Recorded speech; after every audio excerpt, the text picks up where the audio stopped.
Hi mga kabeba. Meron akong health tips. Yes, para sa ating hair. Yung mga naglalagas ang buhok. Ito is makakatulong sa inyo.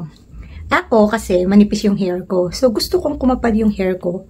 Kasi manipis talaga siya. O yan, kung titingnan nyo. Pero hindi pa naman siya yung kalbo-kalbo. Kaya lang, manipis. Eh syempre, pag nagkakaedad tayo, mas lalong sa panipis yan. Ngayon, na-discover ko to na pampakapal daw ng hair.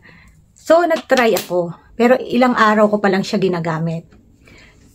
Bale, yan yung cloves. Ayan, yung nasa picture. So, medyo mahal, pero ano yan, effective.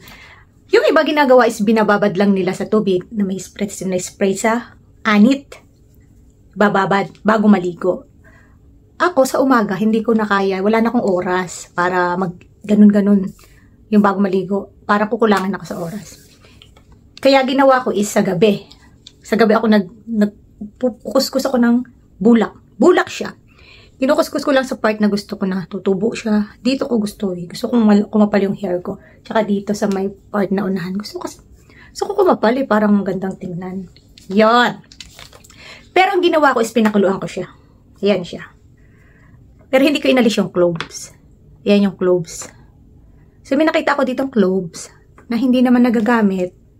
May mga ano pa nga, maliliit latak-latak. Pero hinayaan ko lang. Pinakuluan ko pero hindi ko tinapon si cloves. At hinayaan ko lang siya. Tapos siya yung aking ipinang bulak. Ginaganon ko. Sa gabi. Kasi matutuyo naman. Hindi nyo naman ipapaligo. Matutuyo naman. Hindi naman ano. Kaya sa gabi. At alam nyo yung na-discover ko. Tingnan yung hair ko.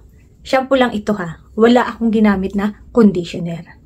At na-discover ko, bukod pala sa pagpapakapal ng buhok, ewan ko lang ha, yung pagpapatubo ng buhok, yung buhok nyo parang naka-conditioner pag naligo kayo. Babagsak yan. Tapos, ang lambot Kasi ako, bihirang mag-conditioner pag-aalis, pag talagang ano. Pero yung pag araw-araw kasi ako talaga nag-shampoo ng buhok. Nagbabasa ng buhok kasi oily ho ang aking hair. Kaya, mas gusto ko yung lagi kong nililiguan kasi ang baho kasi pag yung oil, may amoy, di ba? May amoy yung sa ulo. Ayoko ng ganun. Kaya, araw-araw ko siyang sinashampoo at sinashower. Ay, tingnan nyo, para ako naka-conditioner. Bagsak. Manipis na yung buhok ko. Medyo bagsak na nga yung buhok ko. Lalo pa. Tsaka hindi pag hinipo nyo. Talagang, ang smooth. Tsaka parang yung nag-fine yung buhok nyo. Na, basta malambot siya. So, hindi lang siya pampatubo ng buhok, kundi pampadulas, pampabagsak. So, ang ganda niya. So, hindi nyo na kailangan gumamit ng conditioner. Try nyo. Ito, matagal ko itong gagamitin. Siguro pag naubos ko ito, ay may magtutubuan na dyan. Pero may tumutubo na nga. Ayan, Ayan. Kasi dito ako naglalagay, tsaka dito. Kasi gusto ko talaga kumapalang hair ko. At napakanipis nito. So, yun lang mga kabebang. Try nyo yung mga naglalagas. Lalo na ako kasi hindi ko naglalagas. Yung regular na lagas lang. Kaya gusto ko talagang kumapal.